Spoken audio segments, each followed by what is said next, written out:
بسم الله الرحمن الرحيم. الحمد لله رب العالمين، والعاقبة للمتقين ولا عدوان إلا على الظالمين، وأشهد أن لا إله إلا الله وحده لا شريك له، وأشهد أن محمدًا عبده ورسوله. اللهم صل على محمد وعلى آل محمد كما صليت على إبراهيم وعلى آل إبراهيم، وبارك على محمد وعلى آل محمد كما باركت على إبراهيم وعلى آل إبراهيم في العالمين إنك حميد مجيد. وبعد، فالسلام الله عليكم ورحمته وبركاته.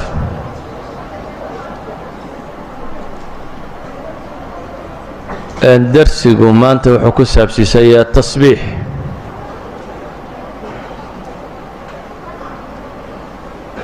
waxaanan u doortay bishan ramadaan maadaama lagu jiro iyo caalamulislaami maanta waxa ka socda daraaddeedba.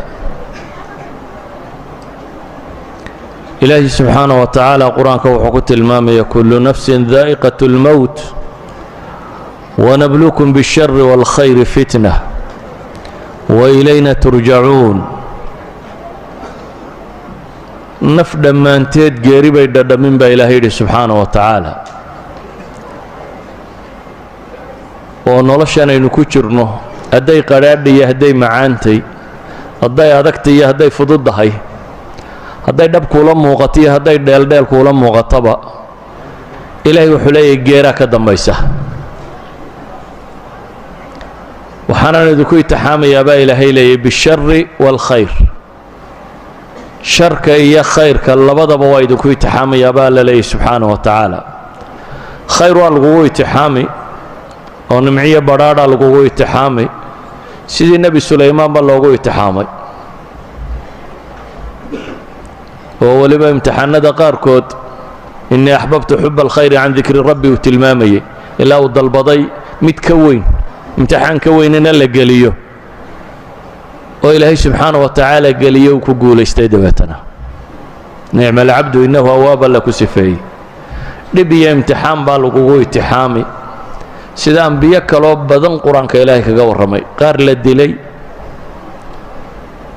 qaar bukooday, qaar la xidhay, qaar la caymadiyey, qaar dalka laga saaray, qaar dab lagu riday, mashaakil oo dhan baa ilaahay ka warramay. haddaba mushkilaadkan iyo tasbiixda aan cinwaanka ka dhigtay maxaa ka dhexeeya?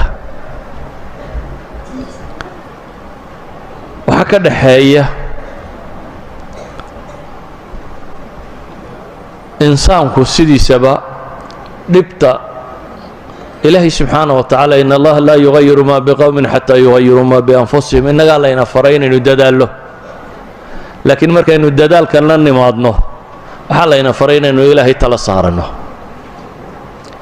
waxaa kaloo intaa ka dambaysa qofku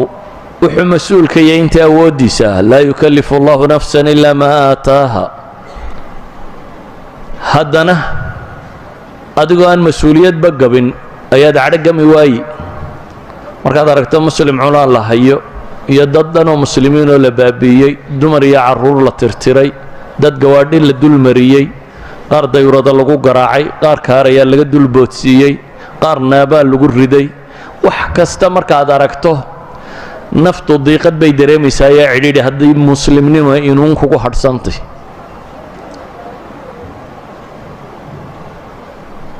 qofku inuu psychologically u dhiboodaana waa dhibabka ka mid ah, laakiin ilaahay subxaanaه wa tacaala tiryaaq iyo dawo inaga siiyey laysku daweeyo dadka sayn badan ay hilmaameen. ilaahay nebiyullaahi moxamed calayhi الsalaatu wasalaam markii la beeniyey ee rabbigii wax laga sheegay ee isaga lagu jeesjeesay ee dhib oo dhan loo geystay, ilaahay subxaanaه wa tacaala wuxuu soo dejiyey dawo qur-aanka ku taalla. qisas qur-aanka ku yaallana ilaahay waa inooga warramay oo iyaguna nafsu dawaa ah, tiryaaqii lagu dawaynayey cidhiidhigaa iyo dhibtaasi ah. إلهي نبي الله محمد وحوت المامي فاصدع بما تؤمر وأعرض عن المشركين إنا كفيناك المستهزئين الذين يجعلون مع الله إلها آخر فسوف يعلمون. هذا حق الشاق بالليل أنا كاكف لم كون ليلية كو إلهي غيرك عابد يدين لا أنت وبحي لكن هدنا إلهي وحط المامي ساقو انتي ساريد بركي الليل شاق وحكى الله المامي دبك لو دريم يهدرين يشرته ولقد نعلم أنك يضيق صدرك با إلهي وحنو أقنهي با إلهي لابتك عريد يوميسو وصاني لابتو عريد يوبين iyadoo dawi lqurba iyo intii ugu dhoweyday tahay inta looga taaglaayay maxaad yeeli lahayd haddii dadka qofka kuugu dhowiintu ku dabagalo halkaad istaagtaba u yidhaahda waa beenti kan yarana adeer u ah nebi maxamed adeerkii rumaa daba socday abilahab oo halkuu istaagaba leh waa beenti wuxuu sheegaya waxba kama jiraan ma aha in la beeniyo qura nebiga calayhi salaatu wasalaam aan la rumaysan حتى waxa loo diiday inuu wax sheegi karo waxa la gaarsiiyay xad bulshada laga dhaadhiciyay inuu waalan yahay ya ayuha alladhi nuzila alayhi dhikru innaka lamajnun yidhaahdaan Tufayl ibn Amr waynu garanayna inuu dhagaa soo furaystay isagoo laga dhaadhiciyay inuu ninkani waalaya ma wax sixro ضماد وينو قرأنا إنه نبي قبوا يوم يدور وح لا يدي حوجا والية كويسان كدويو ريح دان طفاية وحبان أخرياية عديدي جو النبي قدريمي عليه الصلاة والسلام من طول لقي دنك كلا إلهي العاصي يسنا من العبد يا رب السماوات والأرض اللي قالوا بينا وتاجين لعلك باخع نفسك إلهي كلي نفترض عديدي قالين يسامها لا جيسا إن رمين ويانا الله سبحانه وتعالى درادد هذا بقى إلهي داوسي وحاصحنا اللابتي سكا ميره ولقد نعلم أنك يضيق صدرك بما يقولون إلهي وحوري فصبح بحمد ربك فصبح بحمد ربك وكن من الساجدين إلهي سبحانه وتعالى والتصبيح سال إلى أديك كل هيا أما سيكون مريا ما هدنق إلهي سبحانه وتعالى التسبيح معناه في اللغة التنزيه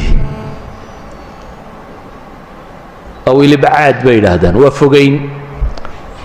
أدو إلهي عيب يحمى كديرين يبال لي سبحانه وتعالى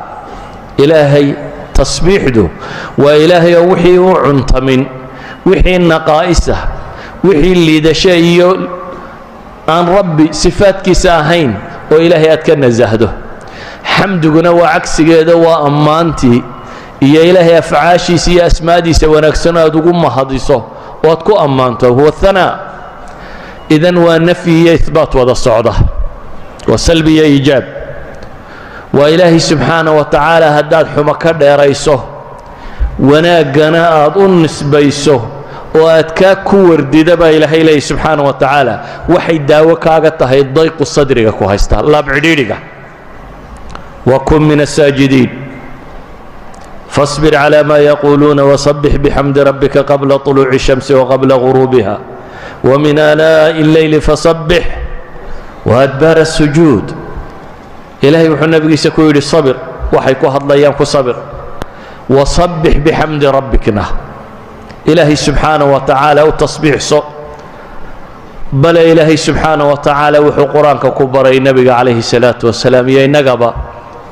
رضا النفس إيا التسبيح دون ولا الصعدان في سورة طه إلهي محوليه فاصبر على ما يقولون وصبح بحمد ربك قبل طلوع الشمس وقبل غروبها ومن آناء الليل فصبح وأطراف النهار لعلك ترضى أي كي ترضى با إلهي سبحانه وتعالى تصبيح لك عليه أدقو كمر يا إلهي حمدك قورمات لا يمنسه قبل طلوع الشمس أي قبل الشروق وقبل الغروب